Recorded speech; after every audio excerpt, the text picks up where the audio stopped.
Le 10h midi, mettez-vous d'accord, Valérie Expert. Allez, on est ensemble, on va essayer nous de se mettre d'accord si le gouvernement n'y arrive pas. Avec Gilbert Azoulay, bonjour, directeur général de Newstank Éducation. Voilà. Enfin, on parle que d'enseignement. Oui, et puis vous pourriez parler français, non? Non, mais c'est international. Gilbert Azoulay a été longtemps à la tête de l'étudiant. Vous connaissez très bien tout ce secteur. Vous le connaissiez, Alexandra? Oui, on va se parler, on va échanger. Alexandra Spinner est enseignante et déléguée spéciale en charge du décrochage scolaire à la région Île-de-France. Bonjour Valérie, bonjour à tous. Nader Alouche, bonjour. Vous êtes journaliste, spécialiste du Moyen-Orient et des relations franco-allemandes. Bonjour. Et Alexis Bachelet, maire adjoint à Colombes. Bonjour Alexis. François Bayrou, et oui, il a été nommé après notre émission de vendredi. Pourtant, c'est pas faute d'avoir demandé à ce que ce soit annoncé avant midi, qu'on puisse avoir... non, on n'a pas été entendu. Donc, on va commenter cette nomination. Il consulte ce matin le Premier ministre. Il reçoit Marine Le Pen, Jordan Bardella. LFI a annoncé qu'elle ne participerait pas à cette comédie des lignes rouges. Et puis Mayotte dévastée par le cyclone. Bref, pas mal de sujets. Vos coups de cœur, vos coups de gueule. On va commencer avec vous, Alexandra. Un coup de cœur pour... Oui, un coup de cœur. Toujours les femmes iraniennes qui nous obligent par leur courage. Parastou Armani. Ouais. Elle est chanteuse, c'est une chanteuse du nord de l'Iran. Elle est jeune, elle est belle, elle est talentueuse, c'est une femme, les islamistes détestent les femmes. Et l'avait évidemment déjà dans le viseur, puisqu'elle avait posté une vidéo d'elle en train de chanter le chant révolutionnaire de Femme, Vie, Liberté. On connaît les méthodes du régime des mollahs, intimidation, harcèlement. Et après une procédure judiciaire qui avait été lancée en son encontre en septembre 2023, elle avait dû supprimer sa vidéo. Mais comme ces femmes sont incroyables de courage, elle a récidivé.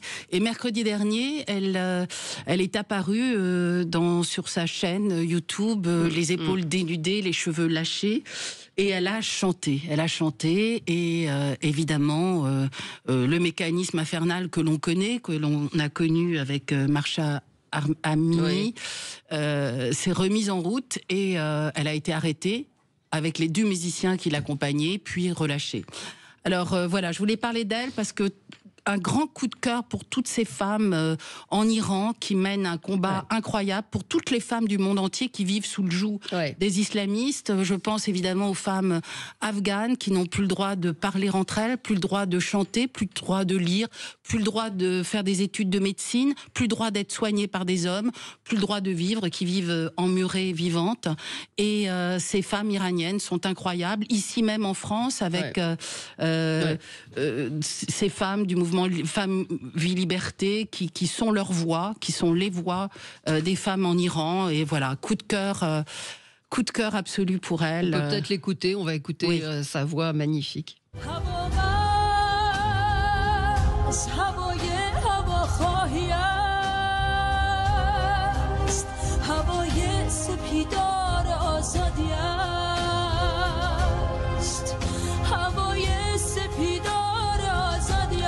Ça s'appelle Vent de liberté. Vent de liberté. Donc elle a été arrêtée et relâchée. Elle vient d'être relâchée, ainsi que les 2 musiciens. Mais on sait très bien que ça précède toute une série de harcèlements.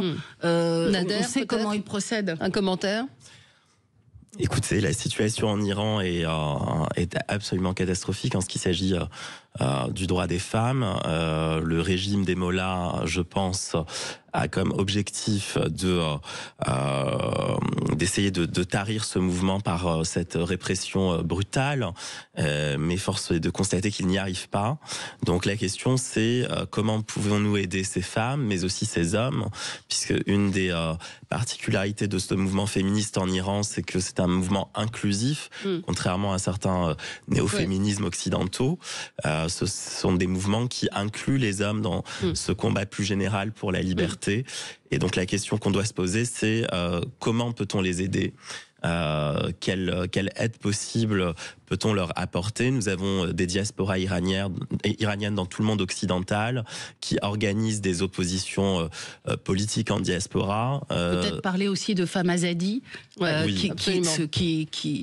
qui sont une voix de la liberté des femmes iraniennes. Le gouvernement iranien n'a pas voulu se rajouter en plus quelque chose au moment où ils sont mis à mal avec tous leurs affidés au Liban. Le régime de Bachar qui s'effondre, ils se sont dit bon, on va pas se mettre ça en plus sur la tête. C'est pour ça, j'étais très surpris qu'elle soit libérée au bout de quelques heures. Mais je pense que le cynisme de ces mots-là leur a fait dire bon, on gérera ça quand ça sera calmé sur les autres terrains. Moi, c'est comme ça que je l'ai lu. Et le régime de Téhéran, je parle sous votre contrôle, voulait promulguer une loi pour durcir les condamnations et les amendes contre les femmes qui ne porteraient pas le voile. Ils ont renoncé parce que ce qu'il faut savoir, c'est que ces actes de courage ne se limitent plus à Téhéran et elles gagnent les campagnes et d'autres villes. Et donc, voilà, ces femmes sont incroyables. Parastou Armadi. Oui, un mot Chanter, c'est résister en Iran. Oui, Alexis Bachelet. Donc, ce régime tombera un jour, parce que je pense que aujourd'hui, le peuple iranien, s'il avait pu s'exprimer démocratiquement, aurait déjà mis les mollahs aux oubliettes. On sait que les élections, même des élections relatives, puisqu'on sait que le président de la République n'est pas le pouvoir ultime, il y a un chef spirituel au-dessus, mais même ces élections-là ont été truquées par le régime, ce qui montre, comme dans d'autres pays, que quand on est obligé de bourrer les urnes et d'emprisonner et de faire tirer sur la foule pour garder le pouvoir, c'est un régime qui est aux abois, comme l'était celui de Bachar al-Assad, d'ailleurs, qui était soutenu par ses amis iraniens. Donc on peut espérer le même destin, même si aujourd'hui on ne sait pas exactement ce qui va se passer en Syrie, mais en tout cas on sait qu'un tyran est tombé et c'est toujours une bonne nouvelle. La transition est difficile, parce que je vous ramène à Noël. Noël avec notre grand sapin, c'est le grand jeu Sud Radio. Et c'est le moment d'appeler pour vous et d'ouvrir votre cadeau en direct sur Sud Radio. 0826 300 300. Vous pouvez gagner plein de beaux cadeaux.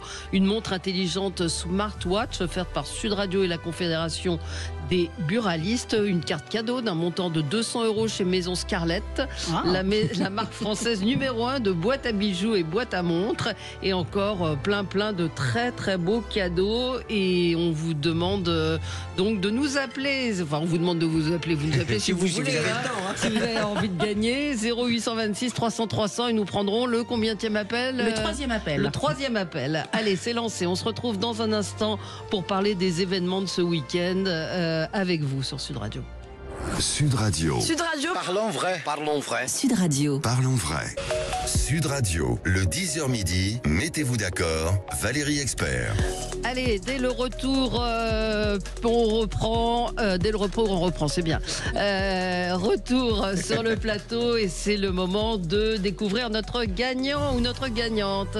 Et je crois que c'est un gagnant. Bonjour Kevin. Oui, bonjour. Bonjour, vous nous appelez d'où ?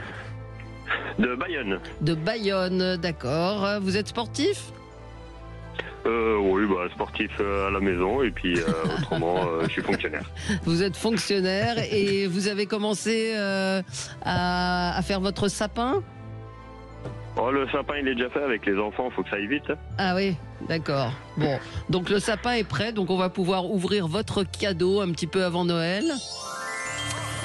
Alors c'est un baptême de saut en parachute avec le centre de parachutisme Chute Extrême. Est-ce que vous avez déjà sauté en parachute ? Oui. Ah bon alors ce sera pas un baptême. Vous pourrez l'offrir. Vous pourrez l'offrir parce que c'est des sensations incroyables en chute libre ou en saut tandem. Donc c'est un cadeau inoubliable avec Chute Extrême, centre de parachutisme à Lézignan-Corbière, à Castres, à Revel ou Narbonne. Donc je pense que je ne sais pas, vous allez ressauter ou vous allez l'offrir ? Oh, je pense que je vais ressauter. Ah, ça vous avait plu la première fois ? Oh oui. Bon, très bien. Merci de votre fidélité, Kevin. Merci d'écouter Sud Radio et à très vite. Toute la journée, vous le savez, le grand sapin Sud Radio vous offre des cadeaux absolument incroyables. Alors, de retour avec vous dans le studio de Sud Radio avec Gilbert Azoulay, directeur général de News Tank Éducation. Alexandra Spiner, enseignante et déléguée spéciale en charge du décrochage scolaire à la région Île-de-France. Nader Alouche, journaliste spécialiste du Moyen-Orient, des relations franco-allemandes. Et Alexis Bachelet, maire adjoint à Colombes. Évidemment, l'actualité tourne beaucoup autour de la politique de François Bayrou qui reçoit, qui consulte tous les partis. On va parler de Mayotte également, avec une course contre la montre pour arriver à sauver encore les gens qui sont pris au piège dans les détritus, dans les restes de ce cyclone meurtrier Chido.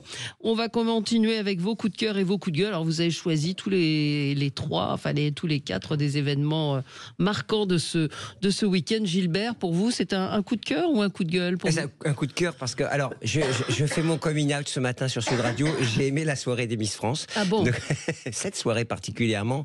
J'ai aimé la lauréate, Angélique, qui n'a pas boudé son plaisir à chaque instant. Ouais. Elle a apprécié les défilés, elle a apprécié les costumes, elle a apprécié les prises de parole avec un bonheur non dissimulé. Et il n'y avait pas de chichi. Elle s'est livrée et j'ai apprécié. En plus, c'est une femme aux cheveux courts. C'est la deuxième année qu'on commence. Ça veut dire qu'en termes d'inclusion, de diversité, on est vraiment raccord.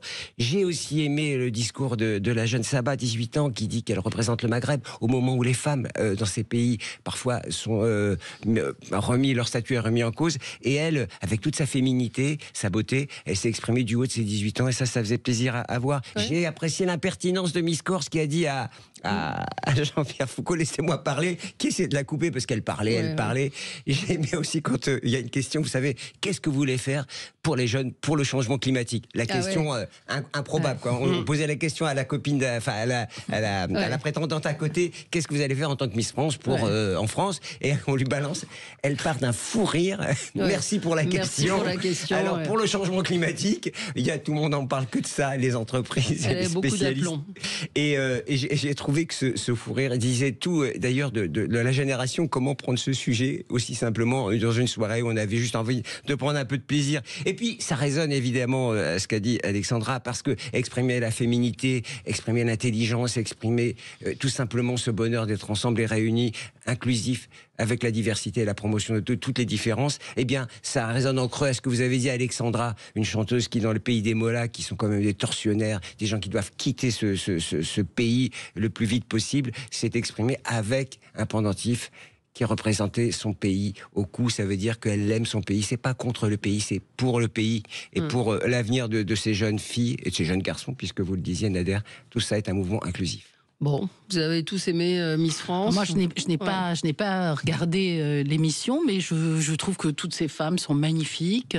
La lauréate est très belle. Moi, j'aime bien l'idée qu'elle ait 34 ans, parce que c'est un choc de génération. Oui, 34 et 18 ans. J'ai évidemment envie de penser qu'on est beau et belle à tout âge, et j'ai trouvé ça formidable. Et puis, j'avoue que toutes les polémiques sur les Miss France me lasse. C'est censé, comme vous l'avez dit, être un moment on est ensemble, on trouve que c'est sympathique, c'est distrayant, ces jeunes femmes sont magnifiques, ne boudons pas notre plaisir, savourons toutes ces images magnifiques, et voilà, qu'il faille que chaque année il y ait débat sur la Miss France, c'est un peu mais il y a les Pays-Bas qui ont décidé de supprimer cette émission en disant qu'aujourd'hui ça n'avait plus vraiment ça a du sens. Non, mais moi je trouve que ça a du sens quand justement on voit que ces jeunes femmes sont tout à fait différentes d'année en année et que on voit avec elles l'évolution de ce qu'est une génération.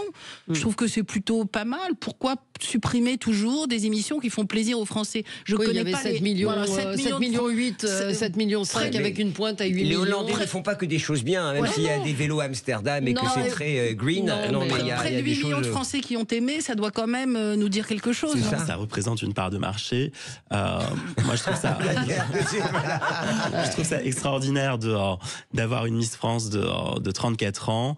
Aujourd'hui, on meurt plus vieux qu'il y a 20 ans. On vit plus longtemps en bonne santé.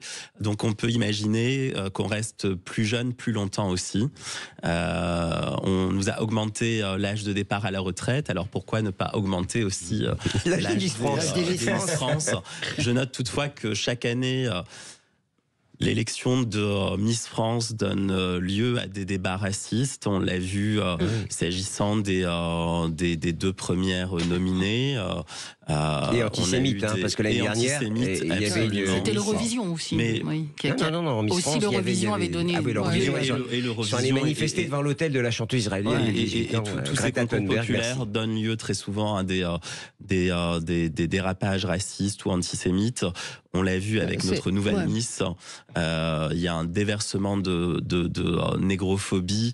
On le voit aussi avec la Miss Nord-Pas-de-Calais, je crois, où on a un déversement de haine anti-arabe. On l'a vu, je crois, l'an dernier. Très bien, elle a été élue. Voilà, elle a été élue. C'est un peu, oui, elle a été élue. C'est un peu. J'ai entendu Philippe Cavrivière ce matin qui disait c'est quand même la plus grande soirée de trolling, comme on dit, en famille. Non, elle est moche. T'as vu celle-là, elle est grosse, machin.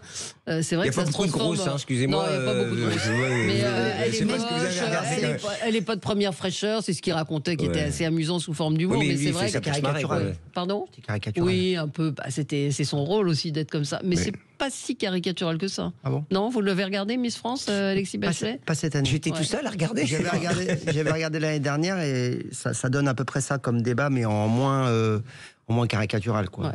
Bon, allez, ça reste bon enfant. Alors, l'autre événement, si ce n'est l'événement du week-end, si ce n'est l'événement peut-être du siècle, cher Alexis Bachelet, qui nous avait peut-être échappé, mais vous allez nous raconter un petit peu l'événement qui a eu lieu ce week-end. Les planètes ont bougé. Oui. Valérie, Star is Born. Oui. Louis Sarkozy est prêt à faire don de sa personne à la France. Et donc, il a fait une petite réunion dans un café à Paris, à Bastille. C'est quand même un lieu un peu branché pour s'adresser au peuple. Mais bon, ma foi, pourquoi pas ? Il est jeune.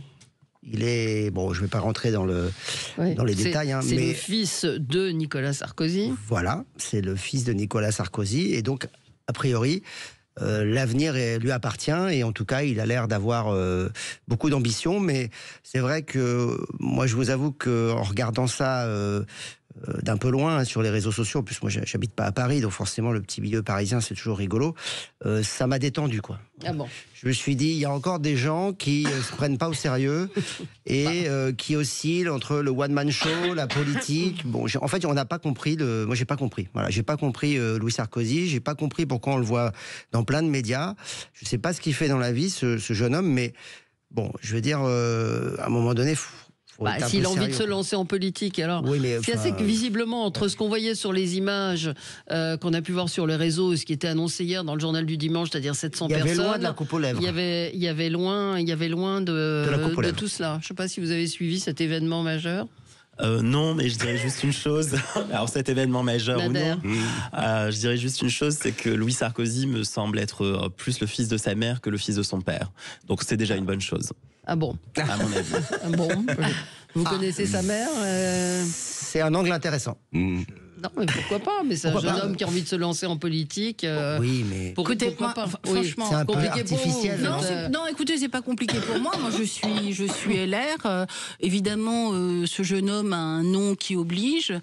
Moi, plus largement, ce que j'aimerais dire, c'est que nous avons dans notre famille politique beaucoup de jeunes, et je trouve que c'est formidable parce qu'ils font beaucoup pour raviver la flamme dans notre famille politique, qu'ils ont connu beaucoup de déceptions, beaucoup de défaites, et qui sont encore là, qui militent, qui sont avec nous. Et voilà, moi j'aimerais juste rendre hommage à tous ces jeunes militants. Maintenant, si Louis Sarkozy veut se lancer en politique, c'est son droit. J'imagine qu'il tirera sa légitimité d'une élection, et pourquoi pas. Mais voilà, vive tous ces jeunes militants. Oui, non, mais c'est vrai, c'est un engagement politique. Voilà, particulièrement chez nous, au LR, on a des jeunes qui sont engagés, et contrairement à ma génération, ils n'ont connu aucune victoire. Et ils sont là, avec nous, ils organisent des réunions, ils ont des idées, ils ont des propositions, ils veulent défendre leurs convictions, c'est formidable. Voilà. Parfois, la défaite, ça apprend l'humilité.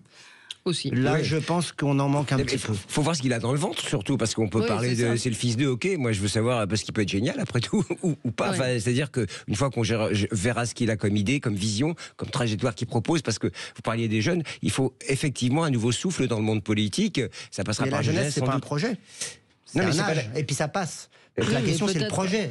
Mais c'est ce que j'ai dit, c'est la vision. Là, on a l'impression que le messager, c'est le message. Non, mais nous avons chez les jeunes LR vraiment des jeunes qui portent des convictions, qui ont des idées fortes et qui veulent se battre pour défendre leurs idées. Et je trouve que c'est formidable. Vous disiez qu'il a un nom qui oblige. J'aimerais juste rappeler que Nicolas Sarkozy est le président qui a déroulé le tapis rouge au Qatar en France, ce dont nous sommes toujours en train de payer les conséquences. Vous parliez de l'Iran. Il est le fils d'un président de la République. C'est ce que je voulais dire. Il est le fils du président de la République qui a déroulé le tapis rouge au Qatar. Nous parlions de l'Iran tout à l'heure. Il se trouve que pendant de nombreuses années, le régime des Mollahs et le régime islamiste qatari étaient alliés, bien que cette alliance ait pris fin en Syrie ces derniers jours. Allez, on marque une pause et on se retrouve dans un instant avec vous. Je vous ai coupé la parole, Gilbert.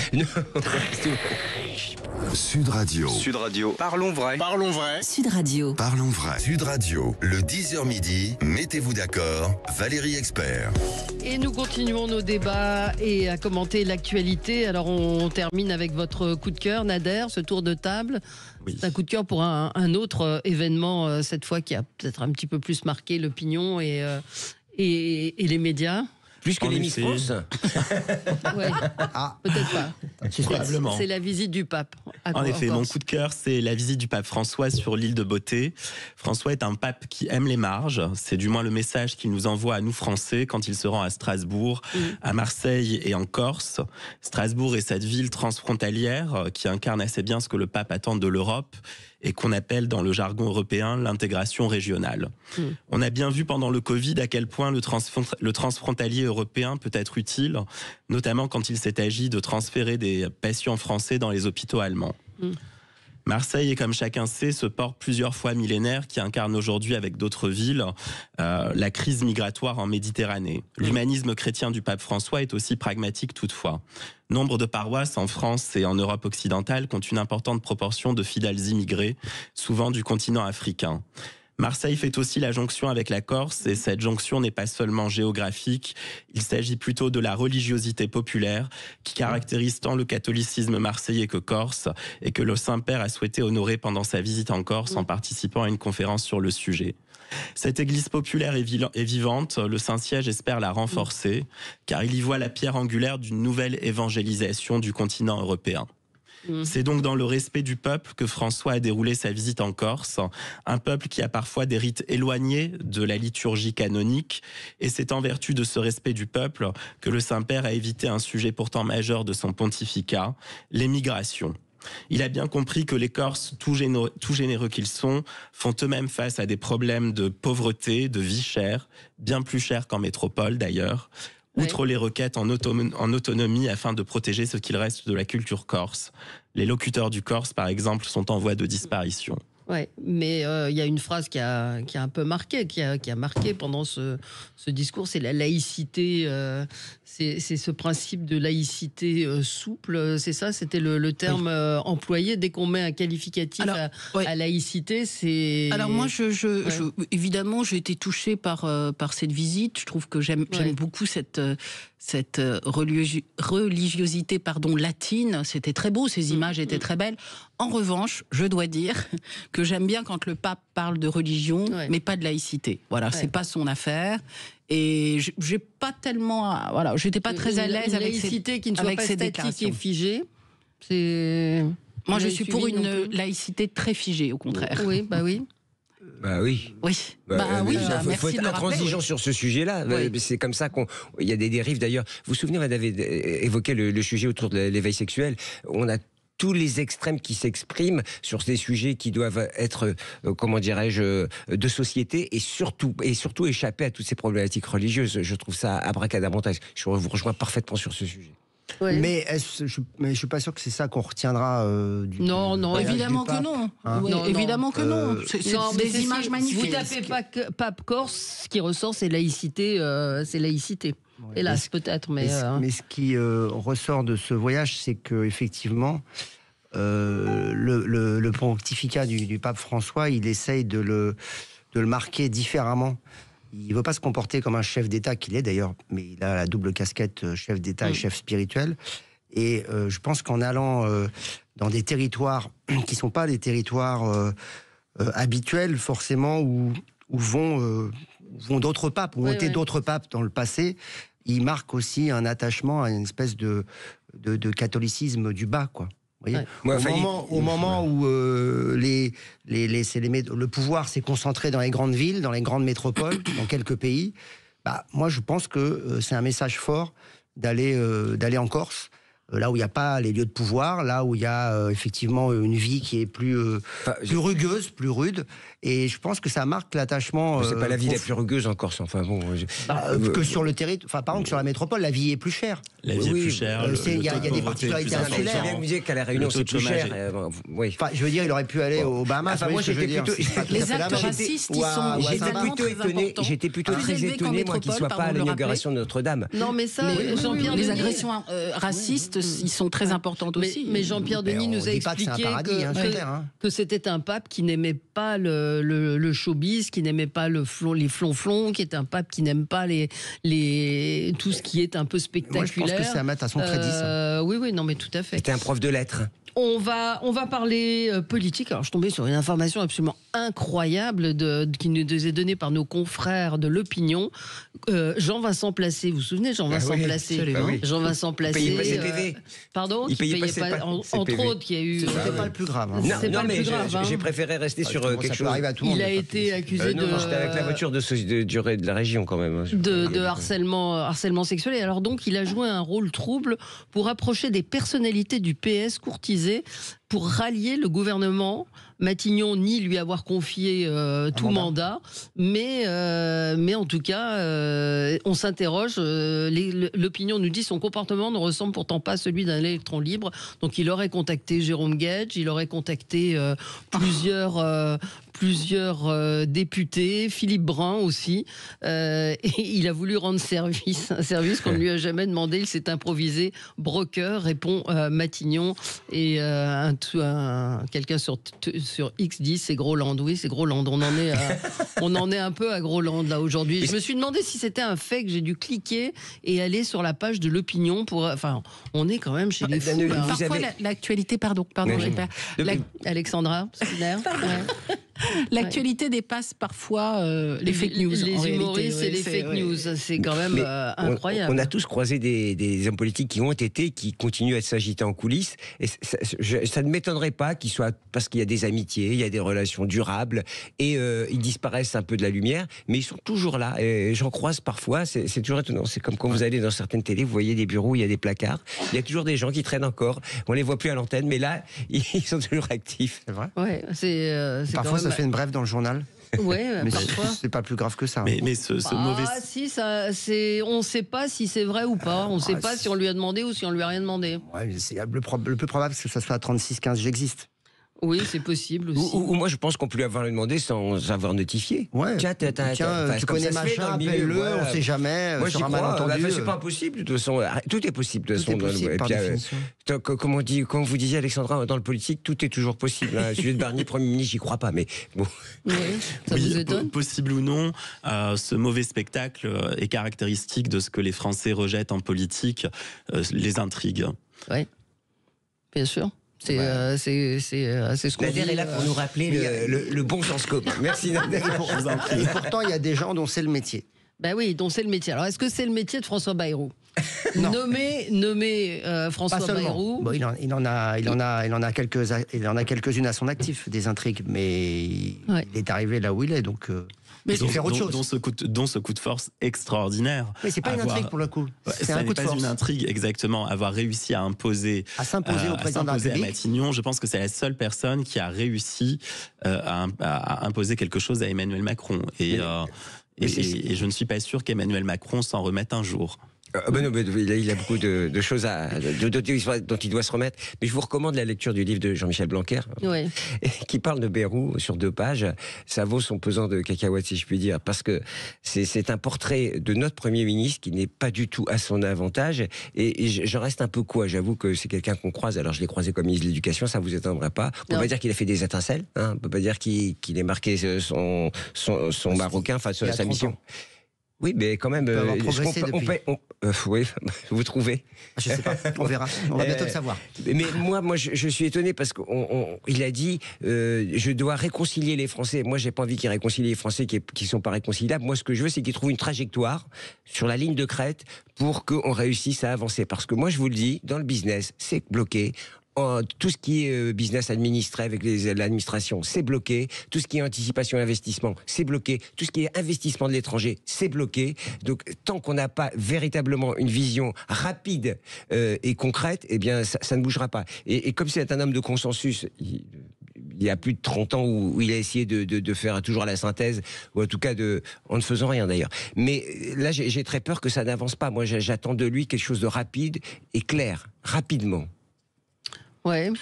Non, mais moi, déjà sur la nomination de François Bayrou, vous avez évoqué la façon dont ça s'est produit, qui est déjà assez curieuse. Mais ce qui est fou, c'est que nous avons quand même un président de la République qui a reconnu que son camp avait perdu les élections et qui, donc, pour transformer ses paroles en actes, met quelqu'un à la tête de Matignon qui est de son camp. Moi, j'avoue que ça me laisse sans voix. Maintenant, vous évoquiez Jean-Michel Blanquer et ce qu'il disait de François Bayrou. Il y a aussi ce que Maurice Drouon et Simone Veil en disaient. Maintenant, je ne veux préjuger de rien et de toute façon, nous n'avons d'autre choix. À 73 ans, nous n'avons d'autre choix que d'avancer. Et de souhaiter qu'il réussisse. Moi, je souhaite que Bruno Retailleau reste à sa place, là où il est, parce qu'il est véritablement à sa place, que les Français réclament qu'il reste au ministère de l'Intérieur. Nous verrons par la suite. On va marquer une pause et on va continuer à évoquer ce qui est en train de se passer ce matin même avec François Bayrou qui reçoit les différents partis. Sud Radio. Parlons vrai. Sud Radio. Parlons vrai. Sud Radio, le 10h midi, mettez-vous d'accord, Valérie Expert. Alors revenons sur la nomination de François Bayrou.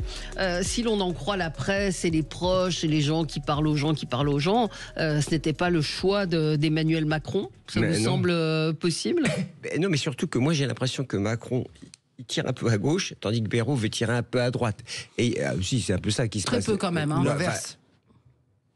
Oui, là, en l'occurrence, on parlait beaucoup de Cazeneuve. Il a fallu que Bayrou appelle pour dire si c'est pas moi, attention, ça va exploser. Donc il l'a rattrapé. Vous dites que Retailleau, visiblement, ils ont l'air de faire un duo sympa. On les voit se balader.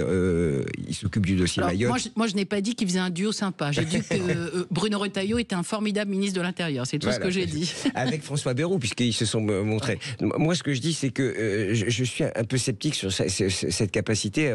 On s'attire un peu à eux et à Dia. Donc c'est pour ça que j'espère qu'il va faire la synthèse rapidement pour nous trouver des hommes et des femmes qui pourront justement incarner cela et une vision qui, sur un projet minimum, c'est ce que disent les socialistes, on est prêt à se mettre d'accord sur un projet minimum pour avancer. Et là, il faut y aller vite. Nous n'avons pas le choix. Ouais. Et du coup, je me pose la question pour Retailleau, est-ce qu'il n'est pas trop ultra pour faire une synthèse qui soit... Alors, je ne préjuge... Mais il est plébiscité par les Français. Par les Français, oui, mais c'est le premier parti, c'est le RN aussi. On voit bien qu'il y a une sorte mais Bruno Retailleau n'a rien à voir avec le RN. Non, je ne dis pas qu'il a à voir avec le RN. C'est juste quelqu'un qui a des convictions, qui répond à une demande et qui a compris que... Je dis que le RN a joué un rôle d'épouvantail dans le monde politique qui a bloqué un peu le système. Aujourd'hui, on en est là et c'est pour ça qu'on... En tout cas, pas chez les Français, parce qu'ils ont recueilli quand même 11 millions de voix.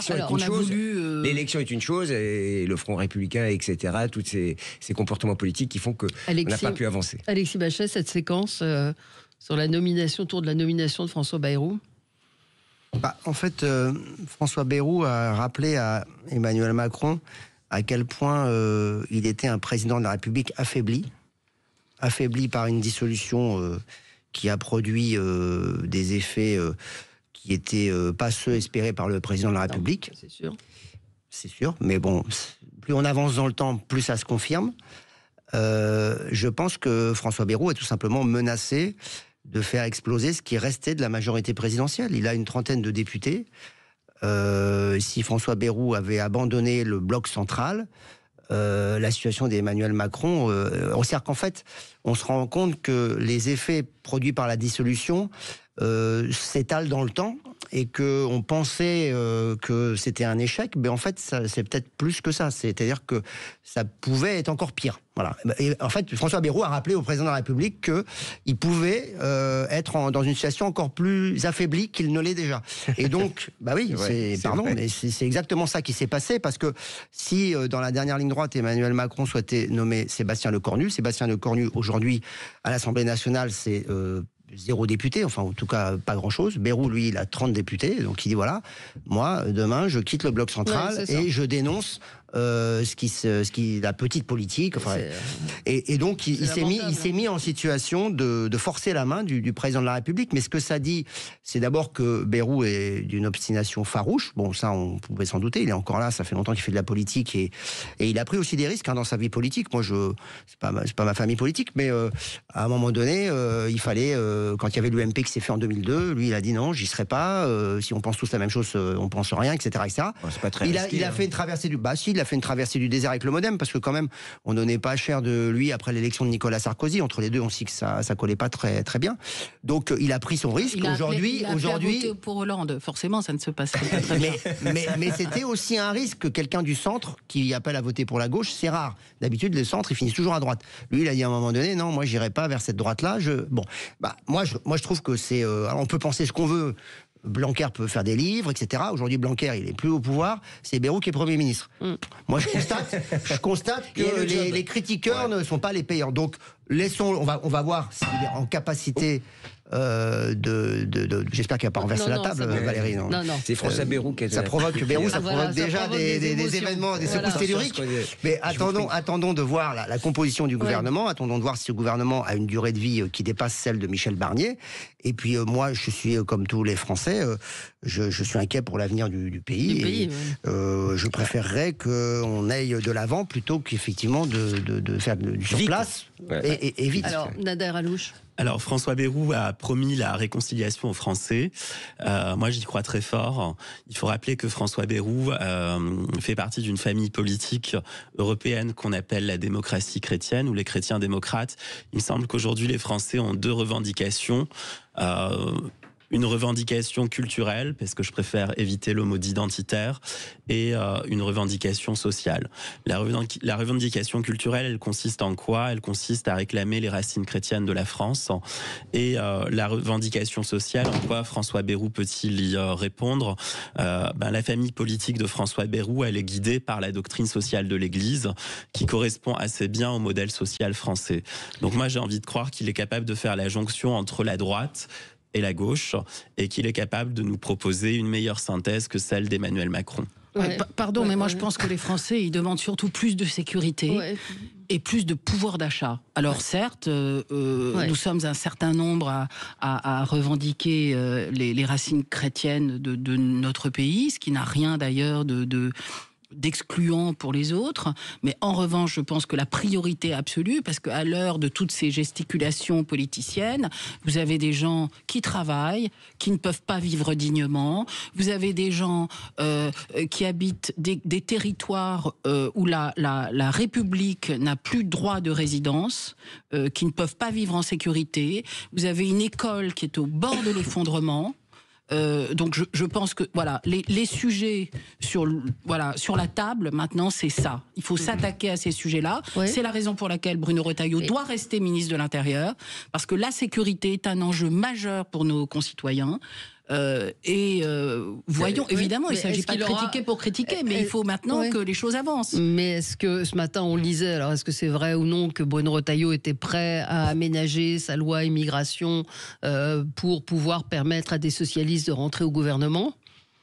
De toute façon, c'est un marqueur, et il sera obligé de passer par là, à mon avis, parce que je vois pas comment ils peuvent revenir sur ce sujet-là, puisque ça a été agité comme un chiffon rouge par les socialistes, donc je vois pas. J'en profite pour dire aussi, moi j'aimerais que le ministre de l'Enseignement supérieur, Patrick Hetzel, reste, parce que c'est un vrai compétent, ministre, absolument, un vrai très compétent, qui avait commencé à travailler sur l'apprentissage, qui avait commencé à trouver des solutions pour les universités, car je rappelle, les universités aujourd'hui sont en cessation de paiement. Je l'avais dit la dernière fois.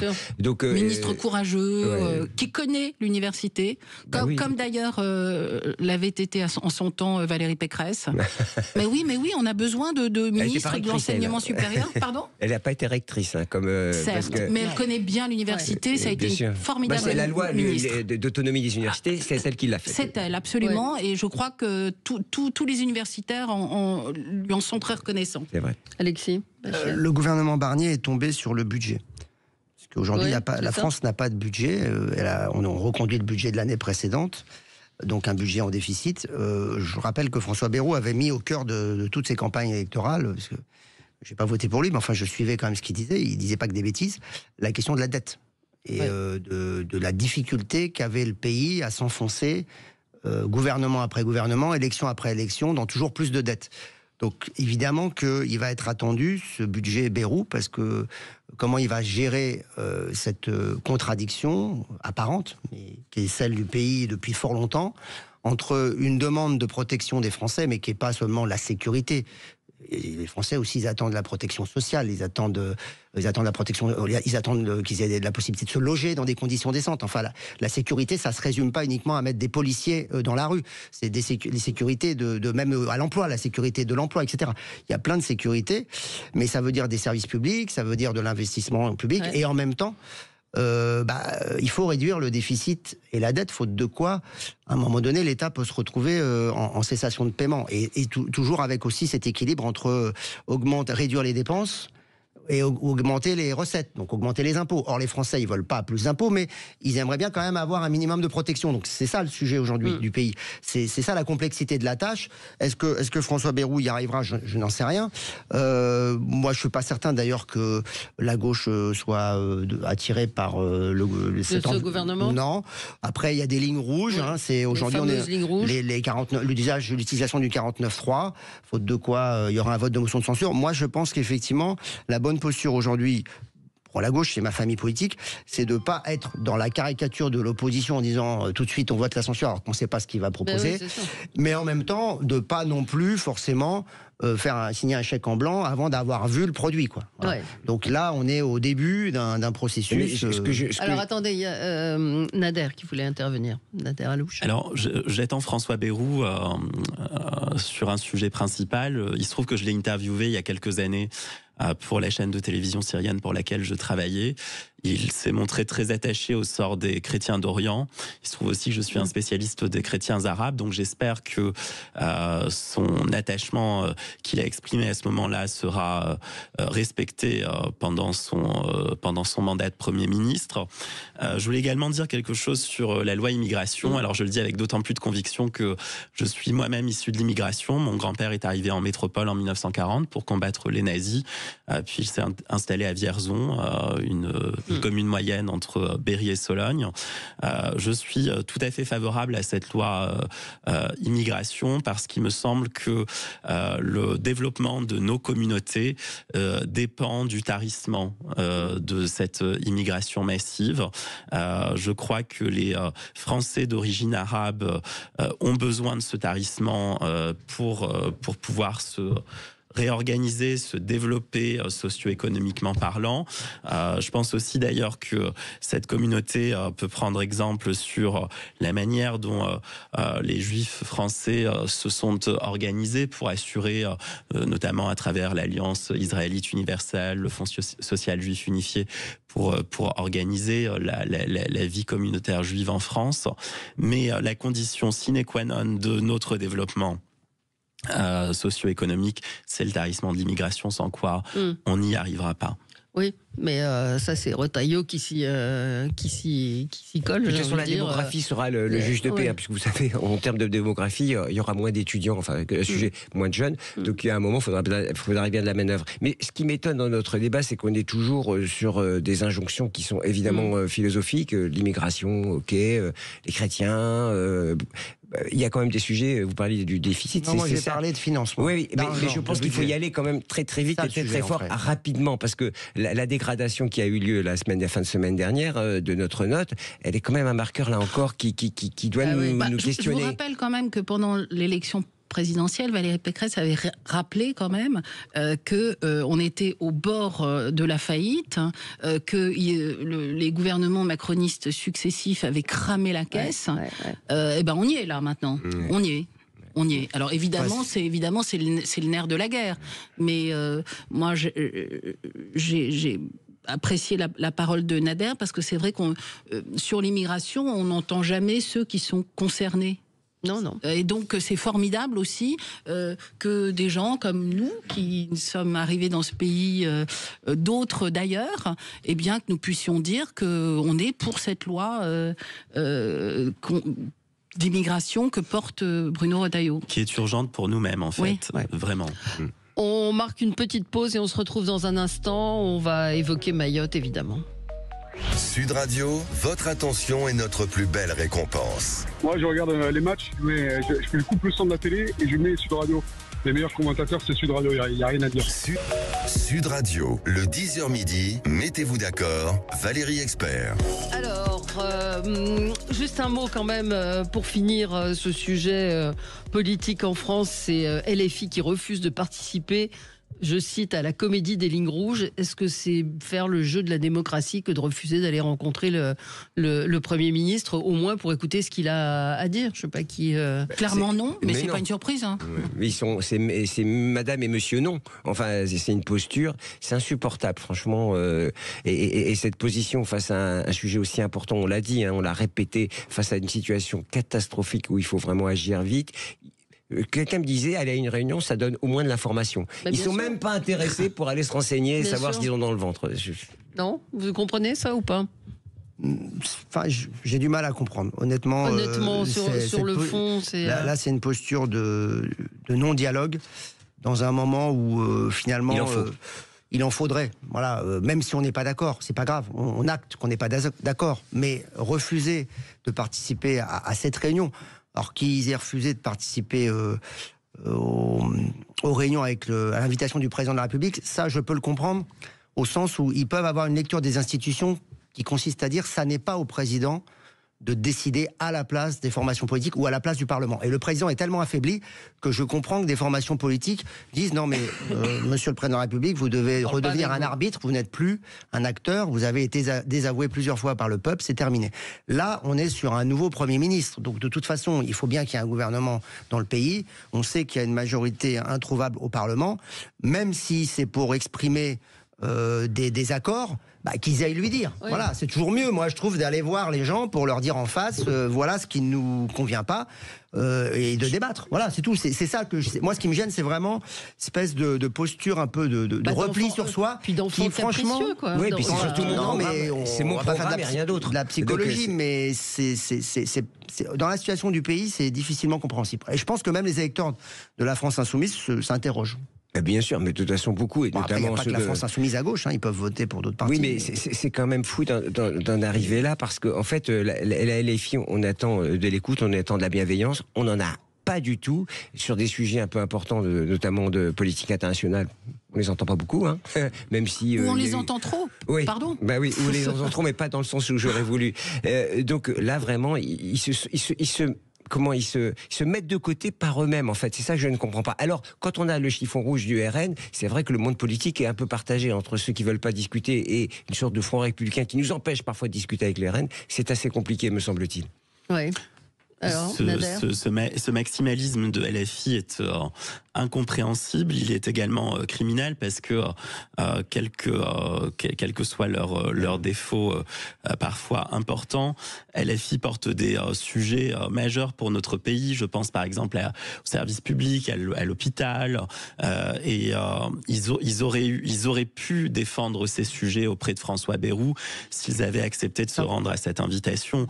Donc en refusant d'y aller, ils font perdre du temps aux Français et ils perdent la possibilité de défendre des sujets majeurs pour tous nos concitoyens. Alexandra, je pense que LFI a perdu tout crédit, c'est une pantalonnade supplémentaire. Et moi, j'ai hâte qu'il y ait à gauche une gauche républicaine qui se dresse, qui se lève et qui porte des sujets que la gauche parfois sait porter. Je crois que c'est peut-être Mais d'ailleurs, le moment, on est vraiment à un moment où il est temps que les socialistes se lèvent. Oui. Je sais pas si vous êtes... Pardon. Alors, Alexis. Oui, il n'y a pas que les socialistes à gauche, il y a aussi des écologistes, des communistes, enfin bon. Mais ce que je trouve dommage, c'est que finalement, dans cette gestion-là de la non-majorité au sein du Parlement, et ça me fait mal de le reconnaître, mais je trouve que le Rassemblement national gère beaucoup mieux. Parce qu'à chaque fois, on les entend dire... nous, on s'exprime au nom des 11 millions d'électeurs qui nous ont fait confiance, et on ira dire ce que pensent nos électeurs, et voilà ce qu'on défend. Et ce qu'on n'entend pas, quand même de malheureux que du côté du nouveau Front Populaire, on soit en ordre dispersé et qu'on soit pas capable de dire, alors qu'on a fait plus de voix au second tour, nous aussi, on a des choses à dire de la part de nos électeurs et on ira les dire. Voilà, dans la pluralité, puisque c'est pas la même situation. On a une coalition d'un côté, mais c'est ça moi qui me dérange dans cette configuration, c'est de pas être capable de se dire, on a des gens qui ont voté pour nous, qui nous font confiance pour porter des idées. Eh ben, on va aller porter ces idées au Premier ministre, voilà. Et quitte à constater qu'il ne les partage pas, et donc on votera pas. Et donc et peut-être qu'on ira jusqu'à la censure. Mais la censure pour la censure, c'est ça qui me. C'est absurde. C'est pas criminel, mais c'est absurde. Contre-productif. Je rebondis sur ce qu'a dit Alexandra, une gauche responsable. Je ne sais pas si vous avez écouté Lionel Jospin qui analysait très bien. Il dit pourquoi faire du 49-3 une sorte de chiffon rouge. Après tout, s'il n'y a pas le 49-3, en fait, c'est redonner le pouvoir aux parlementaires, ce qui est idiot dans un gouvernement qui gouverne. Justement, il faut ce 49-3, c'est la Constitution, ce sont les règles du jeu. Et faire comme présupposé de ne pas respecter les règles du jeu, c'est idiot. Il parlait des socialistes. Donc, je dois dire que là, comment dirais-je, alors, j'ai pas dit que les socialistes étaient des idiots. Attention, Alexandra, je vous vois sourire. Non, mais moi, je ne défends pas ici les socialistes. Non, mais là, ce que je veux dire, c'est que moi, je suis pour que, évidemment, tout le monde s'engage avec objectivité, avec transparence, en respectant les règles du jeu. C'est les mêmes pour tout le monde, après tout. Le 49-3, c'est pas une règle du jeu comme les autres. C'est une brutalité envers les députés. Mais c'est prévu par la Constitution. Bien sûr, mais il y a plein de choses. L'article 16 est prévu par la Constitution. On ne va pas pour autant le déclencher. Vous voyez ? Donc, il faut arrêter de ressasser comme ça des choses. Moi, j'ai été député, donc j'ai vécu un 49-3. C'était à l'époque de la loi au travail. Le Premier ministre Emmanuel Valls. Ça ne passe pas. C'est une violence. Parce que quand vous êtes député, vous avez envie de voter pour ou contre. Là, on vous prive d'un droit de vote. Donc, moi, je comprends que des formations politiques disent c'est une ligne rouge. Et donc, on ne va pas aller expliquer à des députés qui servent à rien et que le gouvernement peut à sa guise utiliser le 49.3 matin, midi et soir. Parce qu'à ce moment-là, vous n'êtes plus député et vous ne servez plus à rien. Donc, c'est logique. Oui, mais alors c'est peut-être mon côté germaniste, mais les règles sont les règles. Point. Si les règles ne conviennent plus, il faut les changer.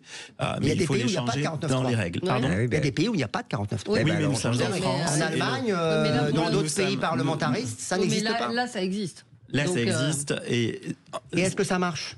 Non. Pardon, je veux dire, à un moment donné, on peut se poser quand même les bonnes questions. On n'est pas obligé de répéter béatement que c'est dans la Constitution, donc c'est très bien. Changeons les règles, faisons-le dans les règles. Voilà. Je voudrais qu'on dise quand même quelques mots de Mayotte, dévastée par le cyclone Chido. C'est-à-dire que c'est incroyable que l'œil du cyclone soit tombé sur ce petit déjà tellement éprouvé, petit territoire. Petit territoire, effectivement. Et j'entendais Estelle Youssoufa, qui est toujours au combat, qui est là, qui porte la parole des Mahorais, cette femme, et qui s'en est prise, elle, à Jean-Luc Mélenchon, en disant: vous avez refusé la destruction des bidonvilles à l'époque, aujourd'hui vous pleurez, entre guillemets, des larmes de crocodile sur ces victimes. C'est ce qui a été balayé en premier. Alors les toits en dur aussi sont partis, mais les bidonvilles, ça a été ce qui est parti, en tout cas, qui a été détruit en premier. On parle de plusieurs milliers de morts. Ça rappelle quand même que Mayotte est un territoire français, un département français, pardonnez-moi. Département, oui, ça a été changé. Depuis Sarkozy, c'est Nicolas Sarkozy qui a fait un département. C'est un département français avec une misère abyssale. C'est-à-dire qu'on découvre en fait, ce qu'on savait déjà, et c'est ça qui est frappant, c'est de voir que ce pays, il vit dans la misère qu'on ne connaît pas en France. Alors on parle des difficultés de la France, évidemment, il y a des difficultés, mais là-bas, on est dans l'hyperespace, si je puis dire, en matière de pauvreté et de misère, et c'est vrai que ce focus sur Mayotte, j'espère que la mobilisation permettra justement de rattraper un retard de manière rapide, parce que à ma connaissance, pas grand-chose a été fait, même si on a déversé des millions, j'imagine, avec les lois territoriales qui ont permis justement de donner accès à des financements. Mais là, il est urgent d'agir pour évidemment soigner les blessés et réparer tout ce qui est réparable, mais surtout investir massivement dans ce pays qui, je le rappelle, en plus est en proie à une immigration massive pour des raisons que vous connaissez, ce qui a...